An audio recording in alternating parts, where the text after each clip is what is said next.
merci beaucoup. Si vous nous rejoignez à l'instant, nous sommes de retour dans cette édition du 20 mai 2022 du live de TU Finance. Et comme promis, je suis en plateau et donc en direct avec Antoine Quesada. Bonjour Antoine. Bonjour Louis-Antoine. Bonjour, merci beaucoup d'être avec nous ce matin. Je rappelle que vous êtes formateur et coach chez AQTS.fr. Antoine, ce matin, donc une bonne nouvelle en provenance de Chine. La Banque centrale chinoise a annoncé qu'elle allait abaisser ses taux directeurs. Du coup, ça va soutenir mécaniquement l'économie. Le CAC 40 en profite, rebond qu'on voit. Là, ça fait 5 minutes que le marché est ouvert, plus 0,4 à 6297. Un rebond technique, un rebond temporaire, un rebond dans ces 10 premières minutes. Le marché va continuer à baisser selon vous, Antoine? Écoutez, ce petit rebond, je dirais qu'il s'est déjà amorcé hier, parce qu'on a fait on était à plus 2 de baisse, si je ne m'abuse, et on a fini par clôturer près de l'ouverture, tout avec une ouverture qui était en gap baissier. Donc là, on fait un petit peu le yo-yo depuis quelques temps. Alors on a eu un vrai petit rebond ces derniers jours, un rebond qui a constitué 50% de retracement de toute la baisse qui avait débuté le 29 mars. Donc vous voyez là, déjà la pertinence de Fibonacci d'une manière récurrente en fait. C'est un outil extraordinaire, ça donne des repères techniques très précis.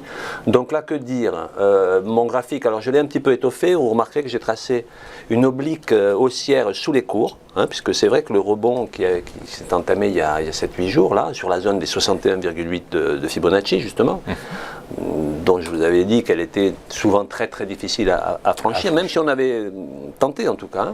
Donc cet appui sur la zone des 61,8 est encore conforté par cette oblique baissière que j'ai tracée ici, qui pour le moment passe par 2 points, bien qu'en fait sur 3 jours on a eu 2 points de contact sur cette oblique, donc elle a été renforcée, c'est ce qui a généré ce rebond donc de ces derniers jours, qui, comme je l'ai dit, a permis un retracement de 50% de la baisse qui s'était amorcée le 29 mars.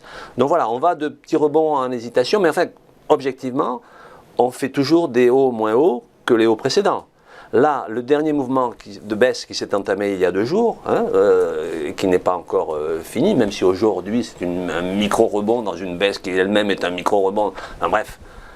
La tendance est toujours baissière en fait. Pour moi, elle est toujours baissière à court moyen terme, tant qu'on est sous les 6389 points. Rappelez-vous, c'est cette ligne en pointillé noir qui est là tracée depuis 3 mois et qui correspondait à un point stratégique bien précis qui, pour moi, dans mon analyse, je ne suis pas devin, mais dans mon analyse, correspondait à cette ligne de démarcation entre la zone de la tendance haussière de moyen et long terme et donc le fait de passer en dessous.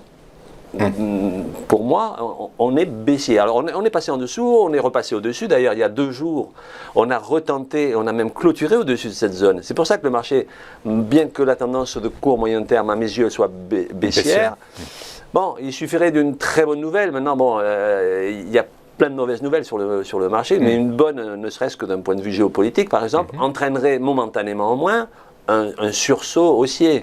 Et le marché ne demanderait que ça. En tout cas, il y a une grosse résilience par rapport aux indices américains.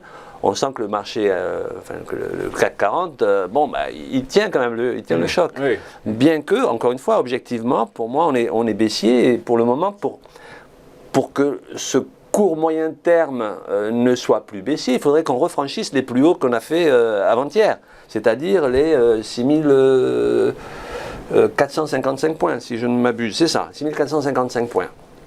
D'autant que sur ce niveau-là, alors je ne l'ai pas tracé ici, on avait une divergence, ce qu'on appelle une baissière cachée, qui laissait entendre qu'il y avait encore un peu de potentiel. Mais donc si on venait à clôturer au-dessus, ça serait un signe de force. Et je ne pense pas qu'on va le faire. Ça c'est mon avis personnel. Aujourd'hui en tout cas, oui. Pas aujourd'hui et peut-être pas dans les jours qui viennent, parce qu'en fait je sens ce marché beaucoup trop fragile. À défaut de vouloir vraiment descendre violemment, encore une fois, il manque de vrais catalyseurs pour la hausse. Il manque des catalyseurs et des volumes en fait, en réalité. Absolument, parce qu'on peut descendre avec peu de volume en fait. Oui, c'est ça. Alors, et c'est ce qui se passe d'ailleurs. C'est ce qui se passe d'ailleurs. Les volumes ne sont pas extraordinaires à la baisse, mais on n'a pas besoin de gros volumes pour de la baisse. En revanche, pour valider un retournement de tendance ou en tout cas franchir des niveaux puissants, il faudrait le faire avec des volumes. Ça veut dire avec une vraie motivation, des vraies convictions. Des vraies convictions, des vrais catalyseurs, des vrais arguments. Des vrais arguments. Vous avez tout à fait raison, Antoine. Du coup, donc si je comprends bien, on a 2 niveaux de résistance majeurs, les 6389 points premier niveau oui. costaud, et les 6455 points qui sont les deux résistances à franchir pour que le CAC retrouve un élan aussi. Disons qu'à très court terme, aujourd'hui ou dans les jours qui viennent, bon aujourd'hui je ne le pense pas, mais dans les jours qui viennent, c'est à minima, encore une fois, les 6455, puisque ça permettrait de faire quoi? Un haut plus haut que le haut précédent, ce qu'on n'a pas fait déjà depuis des mois, puisqu'on fait des hauts de moins en moins hauts. Certes, le dernier mouvement de baisse qui s'est entamé avant-hier n'a pas pour le moment fait de bas plus bas. Parce que dans une tendance baissière, vous connaissez maintenant parfaitement la théorie de dos. Merci. On fait des hauts de moins en moins hauts, mais on fait aussi des bas de plus en plus bas. Or là, le dernier bas n'est pas plus bas pour le moment. Donc ça pourrait être un début de fin de baisse, de court terme. Et en tout cas, l'oblique haussière qui passe sous les cours pourrait momentanément soutenir.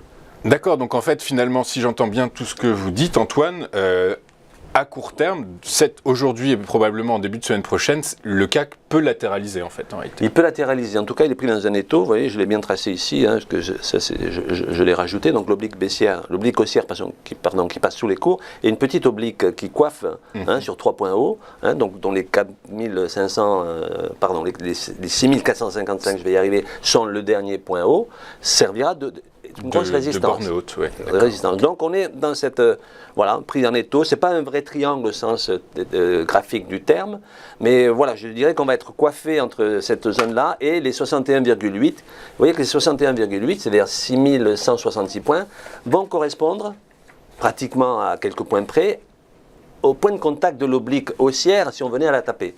Donc double support en quelque sorte. Donc voilà, surveillez ces deux zones. Donc les 6455 et les 6166 points. Donc. Absolument. Donc on peut jouer éventuellement un rebond sur les 6166 éventuellement. Si on y allait, en tout cas, on risque de buter, puisque le marché a quand même envie depuis hier de retracer un petit peu à la hausse. Vous voyez que la hausse de ce matin, elle est un peu freinée, bien qu'elle ne soit pas très puissante. On est à plus 0,34%. En plus, c'est une journée d'échéance aujourd'hui, donc il risque d'y avoir un peu de remous sur les marchés. Voilà. Donc, écoutez, merci Antoine. Merci pour vos explications. Je rappelle que vous êtes trader, formateur et coach chez AQTS.fr et qu'on vous retrouve tous les vendredis sur notre plateau. On va marquer une pause juste avant. Donc, comme l'a dit Antoine, le CAC continue sur sa lancée à l'ouverture, même si ça ralentit un peu, la hausse ralentit un peu. On est désormais à plus 0,35%. Il prend 6295 points. On marque une pause. On retrouve les Market Movers de Thomas Andrieux. A tout de suite sur Téléfinance.